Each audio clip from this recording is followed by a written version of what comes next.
मुझे समझ में नहीं आ रहा है कि मेरे हाथ में कोई चीज़ टिकती क्यों नहीं है। फिर मुझे ये डालना चाहिए या नहीं मुझे नहीं पता, बट मैं शेयर करूँगी। आपको पता है इंडस्ट्री की डार्क रियलिटीज़ क्या है, उसके बारे में कोई बात नहीं करता। सिल्वर प्ले बटन लेके बैठी हूँ, जो भी देखते हैं वो ये कहते हैं बहुत कमाती होंगी। कुछ भी सोच के मैं यहाँ सामने नहीं बैठी हूँ। मुझे डर सा लगता है अब कि मैं क्या करूँ, अजीब सा फील होता है। मेरे पूरे ख़ानदान में कोई आर्टिस्ट नहीं है, ना कोई डांसर है, ना सिंगर है, ना कोई एक्टर है। पलक झपकते बीतते रहते मुझे समझ में नहीं आता कि what should I do now.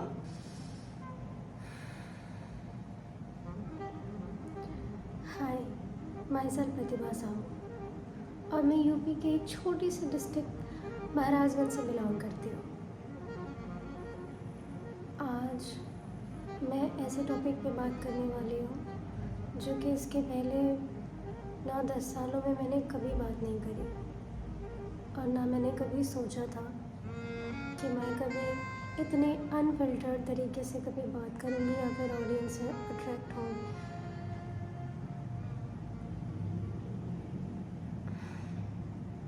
इतनी ज़्यादा नर्वस हूँ कि मेरे वर्ड्स भी सही नहीं निकल रहे।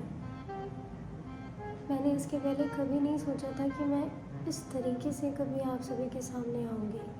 आज मैं कैसी हूँ, मैं कैसी लग रही हूँ, मैंने क्या पहना है, मैंने आज कुछ भी ध्यान नहीं दिया क्योंकि आज मुझे बस बोलना था। क्योंकि अगर आज मैं नहीं बोलूँगी तो मुझे लगता है इसके बाद कभी नहीं बोल पाऊँगी। तो आज से 9-10 साल पहले मैंने अपने करियर का स्टार्टअप किया था। क्लास 7th 8th से मैंने वर्क करना स्टार्ट कर दिया था और क्लास 8 से मैं इंडिपेंडेंट भी हूँ। तब से लेके आज तक मैं अपनी सारी चीज़ें मैनेज करना, करियर पे फोकस करना, वर्क करना और जहाँ तक हो सके वहाँ तक फैमिली का साथ देना, ये सब कुछ चलता आ रहा है। और आज अभी मैं बैंकॉक में हूँ, यहीं पे रहती हूँ। 8-10 साल की मैंने जितनी मेहनत करी थी, जितनी चीज़ें मैंने करी थी, मैंने सॉरी गुरुजी आ गए थे, खाना पहुँचा के गए। बैंकॉक में मुझे 3 महीने बाद घर का खाना मिल रहा है। घर पे खुद से बना के खाने का नसीब बहुत कम लोगों को मिलता है। अगर आपको मिल रहा है तो आप उस चीज़ के थैंकफुल हो जाओ, आप उस चीज़ का इम्पोर्टेंस दो। क्योंकि जो लोग बाहर रहते हैं उन्हें ही इन चीज़ों की इम्पोर्टेंस पता होती है कि मम्मी के हाथ का खाना, घर का खाना, अगर आप अपने हाथ से बना के खा पा रहे हो अपनी मनपसंद चीज़ें या अपनी टेस्ट की चीज़ें, तो बहुत बड़ी बात है ये। क्योंकि मैं जब से आई हूँ तब से मैं बाहर का ही खाना खाती थी, डेली आउटडोर, डेली रेस्टोरेंट से चीज़ें। और वैसे भी यहाँ पे इंडियन फ्लेवर है नहीं, इंडियन टेस्ट है नहीं, तो थाई फूड ही खाती थी मैं हमेशा। तो अभी गुरुजी मुझे खाना पहुँचा के गए। तो हम कहाँ पे थे कि स्टार्टिंग से ही मैंने अपनी सारी चीज़ें खुद मैनेज करी हैं, तो मुझे उन चीज़ों की आदत है आज के डेट में। मैंने बहुत सारा काम किया है, बहुत सारे मूवीज़ में वर्क किए हैं, बहुत सारे मॉडलिंग शोज़ किए हैं, बहुत सारा टाइटल विन किया है।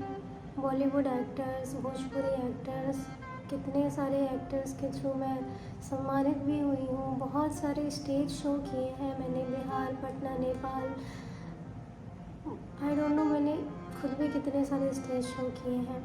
फिर मैंने अपनी सोशल मीडिया की जर्नी स्टार्ट करी, मैंने उस पर वर्क किया। पता है स्टार्टिंग से मेरी जर्नी इतनी ज़्यादा उतार चढ़ाव रही है कि मुझे खुद भी समझ में नहीं आता कि कैसे लोग रातों रात स्टार बन जाते हैं या एक क्लिक में कैसे कोई चीज़ वायरल हो जाती है। आज मुझे 10 साल, ये मेरा शायद 10वां साल चल रहा है, बट आज तक मुझे ये बात समझ में नहीं आई। जैसे मुझे मेरे पास कोई चीज़ें आती हैं, जैसे मुझे लगता है कि हाँ मैं अब अचीव कर रही हूँ, मैं अपने गोल के करीब आ रही हूँ, पहुँच रही हूँ, वैसे ही वो पूरी तरीके से ख़त्म हो जाती है वो सारी चीज़ें। चाहे किसी वर्क को लेके हुआ, चाहे सोशल मीडिया को लेके हुआ या सोशल मीडिया के किसी भी प्लेटफॉर्म को कह लो, इंस्टाग्राम, यूट्यूब, मौज और पहले जितने प्लेटफॉर्म चलते थे, जब टिकटॉक बैन हुआ था उसके बाद से लेके आज तक की मेरी जर्नी ऐसी ही रही है। इतने स्ट्रगल पीरियड्स के बावजूद भी हाँ ये है कि मैंने नाम किया है अपने, मैं जितने छोटे से डिस्ट्रिक्ट से बिलोंग करती हूँ उसके अकॉर्डिंग मैंने नाम किया है। पापा जी प्राउड भी फील करते हैं, बट मुझे लगता है कि मैंने 10 साल में मुझे जितना अचीव करना था, मैंने जितना टाइम दिया उतना मुझे नहीं मिल रहा। फिर भी लोग कहते हैं अरे साहू जी आपका क्या कहना, आपके बच्चे इतने ऐसे इतने वैसे इतना इनकम कर रहे हैं, लाखों लाखों कमा रहे हैं, आप पैसे कहाँ पे रख रहे हो। भाई इतने पैसे नहीं कमा रहे हम, अगर कमा रहे होते तो आज भी मेरा सपना ये नहीं होता कि मुझे मम्मी पापा के लिए घर लेके देना है, उनके हेल्थ का ध्यान रखना है, या उन्हें जो चाहिए, जो चीज़ें उन्होंने अपने डाउनफॉल के बाद जो उन्होंने एक्सपीरियंस किया है, मैं वो नहीं चाहती कि वो सब वो एक्सपीरियंस करें। अगर इतना होता तो मैं ये होने ही नहीं देती, मैं ये नौबत ही नहीं आने देती। फिर आप, मैं समझ नहीं पाती हूँ लोगों को बात ये पचती क्यों नहीं है। अगर कोई बंदा स्ट्रगल करे तो उसे करने दो, फिर उसे पोक करने की क्या ज़रूरत है, या फिर बहुत सारी बातें बनाने की, भूमिका बनाने की क्या ज़रूरत है, या उसे डीमोटिवेट करने की क्या ज़रूरत है, या नेगेटिव कमेंट्स करने की क्या ज़रूरत है। नेगेटिव कमेंट से मुझे याद आया कि मैं अपने पापा जी को बहुत ज़्यादा रिस्पेक्ट करती हूँ, बहुत ज़्यादा प्यार करती हूँ, इसलिए क्योंकि जब मैंने स्टार्ट किया था आज से 7-8 साल 9 साल पहले, जब हम स्टेज शो करते थे, जब हमारी शूट होती थी बाहर आउट ऑफ टाउन, तो इतने सारे कमेंट्स पास करते थे, इतने सारे लोग इतना कुछ बोलते थे, बिटिया को लेके जा रहा है, बिटिया को लेके नचा रहा है, बिटिया को ऐसा कर रहा है, वैसा कर रहा है, इतने सारे ऐसे ऐसे इस हद तक के कमेंट्स ना मैंने साथ में ऐसे बगल में खड़ी होकर मैं पापा जी के साथ सुनी हूँ, और मैं ऐसे देखती थी कि पापा जी कुछ कह नहीं रहा। तो वो मेरे लिए इतना ज़्यादा टफ टाइम रहा, बट उन्होंने आज तक मुझे ये नहीं कहा कि तुम ये मत करो, और उनको भी कुछ भी जवाब नहीं दिया। बस वो कहते थे बेटा समय आने दो, बेटा समय आने दो। और आज वही लोग कहते हैं अरे साहू जी आपका क्या कहना, आप तो पैसे छाप रहे हो, आप पैसे पता नहीं कहाँ रख रहे हो, इधर उधर इतनी सारी बातें। आज वही लोग अप्रिसिएट करते हैं, आज वही लोग पूछने आते हैं, बात करने आते हैं। तो इस चीज़ का मुझे प्राउड फील होता है कि हाँ हमने ये चीज़ें, अगर बाहर से यहाँ आ सकते हैं तो हम जहाँ जाना चाहते हैं वहाँ पहुँच सकते हैं। पर बहुत समय लग रहा है, मुझे समझ में नहीं आ रहा है कि मेरे हाथ में कोई चीज़ टिकती क्यों नहीं है। जब भी इंस्टाग्राम पे जब इंस्टाग्राम नहीं कोई चलाता था, बहुत कम लोग, लिमिटेड लोग चलाते थे, बहुत कम लोगों को उसके बारे में पता था। टिकटॉक बैन होने के बाद ही इंस्टाग्राम पे लोग आना स्टार्ट हुए। तो उस टाइम पे मेरे फॉलोअर्स 40,000 45,000 के करीब थे। तो मेरी सबसे पहली आईडी वो हैक हो गई थी उस टाइम पे, आज से 8 साल पहले। फिर मैंने दोबारा क्रिएट किया, फिर नहीं चली, फिर मैं उस पर काम करती गई। तो मुझे उतना नॉलेज नहीं था, वैसे भी किसी भी चीज़ का नॉलेज नहीं था, कोई गाइडेंस नहीं है। मेरे पूरे ख़ानदान में कोई आर्टिस्ट नहीं है, ना कोई डांसर है, ना सिंगर है, ना कोई एक्टर है, कोई नहीं है। मैं इकलौती अपने पूरे ख़ानदान में, मुझे नहीं पता कि मैं कैसे इस लाइन में आ गई, मेरे अंदर वो इंटरेस्ट कहाँ से जगा, या फिर वो आर्ट मेरे अंदर कहाँ से, आई डोंट नो। बट फिर मैंने करना स्टार्ट किया। फिर जैसे जैसे मेरी ग्रोथ होती गई वैसे वैसे मेरी दूसरी आईडी भी हैक हो गई। फिर मैंने स्टार्ट किया, वो चली नहीं। फिर मैंने भोजपुरी इंडस्ट्री में तब तक काम करना स्टार्ट कर दिया था, तो फिर मैंने भोजपुरी की आईडी क्रिएट की, वो चल गई। वो आईडी मेरी बड़ी हो गई, वो मिलियन के करीब पहुंच गई है। बट फिर बीच बीच में यूट्यूब पे भी मैं वर्क करती थी, तो जब जैसे ही लगा कि हाँ अब इनकम स्टार्ट हो रही है मेरी, अब मैं उसके करीब पहुंच रही हूँ कि अपनी कंडीशन ठीक कर सकती हूँ, वैसे ही मेरे यूट्यूब पे स्ट्राइक आ गया, यूट्यूब बंद हो गया, चैनल ही दिखना बंद हो गया। फिर मैंने उसके ऊपर वर्क किया, ये कंपनी वो कंपनी, बहुत सारे लोगों से बातें की, फिर मैंने उसको रिकवर करवाया, फिर उसमें भी काफ़ी पैसे लगे, लाखों रुपए लगे, लाखों रुपए मैंने दिए। उसके बाद में थाईलैंड आ गई। थाईलैंड में आने के बाद यहाँ पे फिर मैंने वर्क स्टार्ट किया। यहाँ पे नए लोग, नए कल्चर, नई लैंग्वेज, नई एक्सपीरियंस, नया काम, हर चीज़ नया। तो फिर कहीं ना कहीं चीज़ें बहुत सारी डिवाइड होती चली गई। उसके पहले वहाँ पे चलो इंस्टाग्राम, यूट्यूब तो एक बहुत सारे लोग जानते हैं, बट जो छोटे मोटे प्लेटफॉर्म्स होते हैं उस पर भी मैंने बहुत सारा वर्क किया।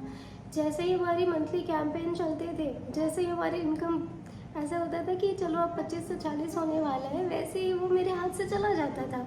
ऐसे ही स्टार्टिंग से सारी चीज़ें होती आई। कभी मेरी आईडीज़ हैक हो जाती, कभी यूट्यूब हैक हो जाता, कभी कुछ हो जाता। फिर जब मैं मूवी शूट करती थी तो मैं बहुत चूज़ी थी उस मामले में कि मुझे ये अच्छा लग रहा है, ये प्रोजेक्ट अच्छा लग रहा है तभी करूँगी, ये नहीं अच्छा लग रहा है तो नहीं करूँगी। इसमें बोल्ड सीन्स हैं, सेमी बोल्ड्स हैं तो ये नहीं करना, या फिर इसमें बहुत सारे कॉम्प्रोमाइज़ेस हैं। आपको पता है इंडस्ट्री की डार्क रियलिटीज़ क्या है, उसके बारे में कोई बात नहीं करता। ग्लैमर इंडस्ट्री जितनी ऊपर से ग्लैमरस दिखती है, वो पर्दे के पीछे उतनी ही ज़्यादा डार्क होती है। तो उस वजह से भी यार, अपने ईमान बेच के अगर आपको नेम फेम मिल रहा है तो मैं उस नेम फेम का क्या करूँगी जब मेरी सेल्फ रिस्पेक्ट नहीं रह जाएगी। फिर मैं अपने आप को ऐसे मिरर में कैसे देखूँगी कि वाह, I am the one, I am Pratibha Sahu. मैं जिस कॉन्फिडेंस से भी रहती हूँ, बात करती हूँ, वो कॉन्फिडेंस ही मेरा नहीं रहेगा तो फिर मैं नेम फेम लेके क्या करूँगी। तो बहुत सारे अपॉर्चुनिटीज़, बड़े अपॉर्चुनिटीज़ बॉलीवुड से भी बहुत सारे आते गए, बट नहीं, हमने अपने मेहनत से ही आगे बढ़ना था। शायद इसलिए आज 10 साल हो गए और स्टिल स्ट्रगलिंग। तो आज के टाइम पे मैंने अभी तक इतने सारे एक्सपेरिमेंट कर लिए हैं। क्यों? क्योंकि मेरे पास गाइडेंस नहीं थी। अगर मुझे पता होता, अगर उतना नॉलेज हुआ होता, उतना नॉलेज रहता स्टार्टिंग से कि हाँ, हमने इस चीज़ों को, इन चीज़ों को पढ़नी है, इस पे काम करना है, इस पे स्ट्रगल करना है, इस पे फोकस करना है, तो मैं लाइन से वो चीज़ें फॉलो करते आती। बट ऐसा नहीं था स्टार्टिंग से। तो मैंने एक्सपेरिमेंट पे एक्सपेरिमेंट, सोशल मीडिया वर्क, बहुत सारे एक्सपेरिमेंट, यूट्यूब, इंस्टाग्राम और ईटी से जितने प्लेटफॉर्म है सब तरीके से कर दिया। कॉमेडी किया, डांस किया, एक्टिंग किया, मूवीज़ में वर्क किया, मॉडलिंग किया। फिर स्टार्टिंग में प्रॉब्लम आती थी मेरी हाइट को लेके, जब उधर इंडिया में काम करती थी तो बहुत सारे ऐसे ऑब्स्टिकल आए गए और ऐसे 10 साल बीतता चला गया। अभी मैं बैंकॉक में बैठी हूँ और फैमिली से दूर हूँ। Overthinking, late night sleep, खाना ना मिलना, बाहर का कोई कितना खाना खाएगा यार, कितने भी पैसे कमा लो बट वहाँ के हाथ का खाना नहीं मिलता तो भूख नहीं मिटती है। बट फिर भी अभी भी शुक्रगुजार हूँ कि मेरे गुरुजी हैं और वो अभी मुझे गाइड करते हैं। खाना मुझे ला के दिए, ऐसा गुरु किसी को मिलता है? मैंने शायद ही बहुत अच्छा काम किया होगा तो मुझे ऐसे गुरु मिले, वो भी फॉरेन के अंदर, कि जो आपका दिल से साथ देते हैं, दिल से चाहते हैं कि आप आगे बढ़ो। और कड़वा बोलते हैं पर सत्य बोलते हैं, ये तो है। तो आज मैं बैठ के सोच रही हूँ कि मैं क्या करूँ। इतने साल बीत गए और टाइम पलक झपकते बीतते रहते हैं। मुझे समझ में नहीं आता कि what should I do now. अभी मेरे पास ये मेरे सामने सिल्वर प्ले बटन पड़ा हुआ है मेरे बड़े वाले चैनल का, और इसे मैं अपने पास रखती हूँ, अपने साथ रखती हूँ, ताकि मुझे ये जब भी इसकी तरफ देखूँ तो मुझे मोटिवेटेड सा फील हो और मुझे याद आए कि हाँ, मुझे कुछ करना है, उसे कंटिन्यू करना है। सिल्वर प्ले बटन लेके बैठी हूँ। जो भी देखते हैं वो ये कहते हैं बहुत कमाती होंगी। भाई ऐसा नहीं है, वो चैनल मेरा डेड हो चुका है। हाँ, कमाती थी मैं पहले और बहुत बड़ा हो भी था उस चैनल को लेके, बट स्ट्राइक आने के बाद यहाँ से भी सब कुछ ख़त्म हो गया। तो अब मैं सोचती हूँ कि अब इसका क्या करूँ। मैं जब भी इसको देखती हूँ तो मैं सोचती हूँ कि आप देखते होंगे जितने भी कंटेंट क्रिएटर हैं, जितने इन्फ्लुएंसर्स हैं, एक्टर हैं, वो अपने सिल्वर प्ले बटन्स को डेकोरेट करके रखते हैं। मैंने इसको ऐसे ही रख दिया अपने पास, इधर उधर उठा के कभी इधर करती रहती हूँ, उधर करती। मुझे सजाने का मन नहीं होता, मुझे डर सा लगता है अब कि मैं क्या करूँ, अजीब सा फील होता है, बट स्टिल मैं इसको रोज़ देखती रहती हूँ। फिर मैं सोचती हूँ कि अब मैं सिल्वर तो अचीव कर लिया, फाइनेंशियली उतना अचीव नहीं किया, बट अब मुझे गोल्डन अचीव करना है और फाइनेंशियली करना है। तो फाइनेंस के साथ साथ भी मैं आगे बढ़ना चाहती हूँ। देखो नाम बना ठीक है, बट अब मुझे काम भी चाहिए इतना कि जितना नाम बना उतने पैसे आए, जितना लोग समझते हैं उतना पैसे सच में मेरे पास आए। भाई इतना नहीं इनकम करती मैं, मेरे परिवार वालों को बख्श दो, उनको कहना बख्श दो, क्योंकि उन्हें भी कहीं ना कहीं बहुत बहुत हाई वाली एक्सपेक्टेशन होती है। फिर पेरेंट्स को बहुत ज़्यादा एक्सपेक्टेशन होने लगती है, और जब एक्सपेक्टेशन आप रखते हो किसी चीज़ को लेकर और वो चीज़ नहीं होता है तो यहाँ पे दर्द होता है। मैं नहीं चाहती मेरी फैमिली को किसी भी तरह का दुख पहुँचे। हाँ मुझे पता है मैं आगे बढ़ूँगी, पर ये नहीं पता कब, क्योंकि 10 साल हो गए मुझे, ये और नहीं पता कि और कितने साल लगने हैं। I really don't know about that. I am just trying की पुशिंग माई सेल्फ। और रोऊंगी नहीं, क्योंकि रो रो के मैंने इतने आंसू सुखा लिए कि आज मैं यहाँ पे कैमरे के सामने रोने नहीं आई हूँ। हाँ आवाज़ थोड़ी डाउन लग रही है, आपने सुना होगा मेरी वॉइस, मेरी कॉन्फिडेंस, बट आज मैं कितना भी चिल्ला लूँ मेरी वॉइस खुल के नहीं आ रही। I don't know why. तो फिर भी मैंने नहीं सोचा कि मैं कैसी लग रही हूँ, मेरी आवाज़ कैसी आ रही है, मुझे बस बोलना था, आप सभी से बातें करनी थी। तो आज फिर से मैं अपनी लाइफ को रीस्टार्ट करना चाहती हूँ, और मैं चाहती हूँ कि दोबारा से वो डेडिकेशन, वो डिसिप्लिन, वो जज्बा मेरे अंदर वापस से आ जाए जो पहले रहा करता था। वो प्रतिभा वापस से आ जाए जो 4 बजे उठ के कराटे सेशन जाती थी, डांस प्रैक्टिस जाती थी, फिर स्कूल कॉलेज, उसके बाद घर पे आके हर चीज़ें ध्यान देना, सब कुछ देखना, घर पे भी काम करना, इधर उधर जाना, सारी चीज़ें मैनेज करना। तो वो मुझे वापस से चाहिए, क्योंकि इतना करते करते ना आदमी थक सा जाता है। तो वो थकान मुझे महसूस हो रही है, बट मैं दिल से नहीं चाहती कि मैं रुकूं या मैं लो फील करूं या अपने टाइम को वेस्ट करूं। नहीं, बिल्कुल नहीं चाहती। बस इस वजह से आज मैं आपसे बात कर रही हूं। तो मैं चाहती हूं कि आप अपना, जैसे इतने सालों से सपोर्ट बना के रखे हो ना, आप मुझे इतना सपोर्ट करो, इतना मोटिवेट कर दो कि मैं वापस से अपनी लाइफ रीस्टार्ट करूं। और अभी तो मैं यहीं पे रहने लग गई हूँ बैंकॉक में, मुझे यहीं पे अच्छा लगता है, तो जो करूँ अच्छा करूँ। एंड आई प्रॉमिस कि अगर अब से मैंने कुछ स्टार्ट किया, कोई चैलेंज लिया मैंने खुद से, खुद के लिए, तो मैं उसे पूरा ज़रूर करूँगी।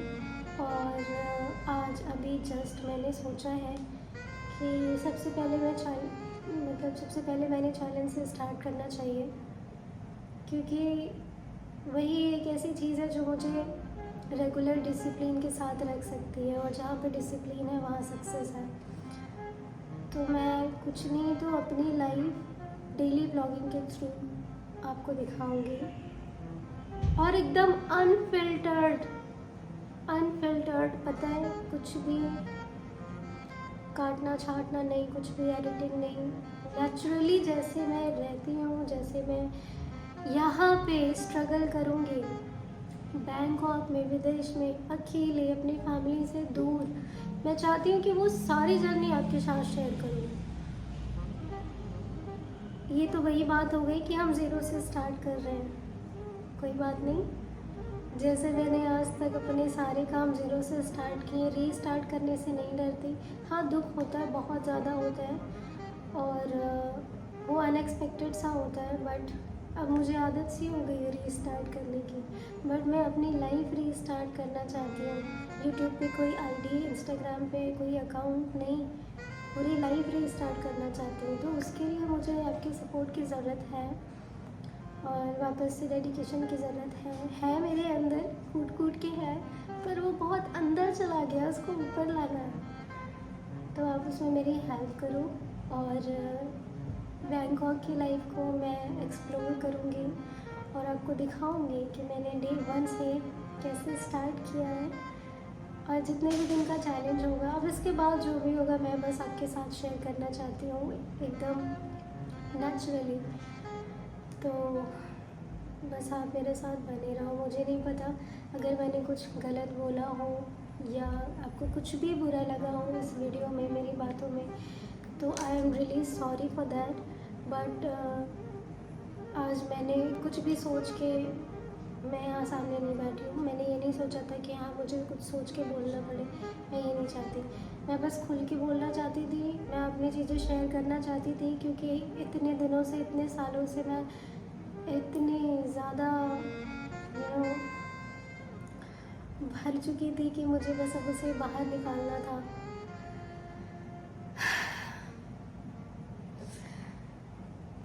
मुझे नहीं पता ये वीडियो शेयर करना, ये बातें शेयर करना लोगों को या मेरी फैमिली को अच्छा लगेगा या नहीं, उन्हें हर्ट नहीं करेगा, या फिर मुझे ये डालना चाहिए या नहीं, मुझे नहीं पता।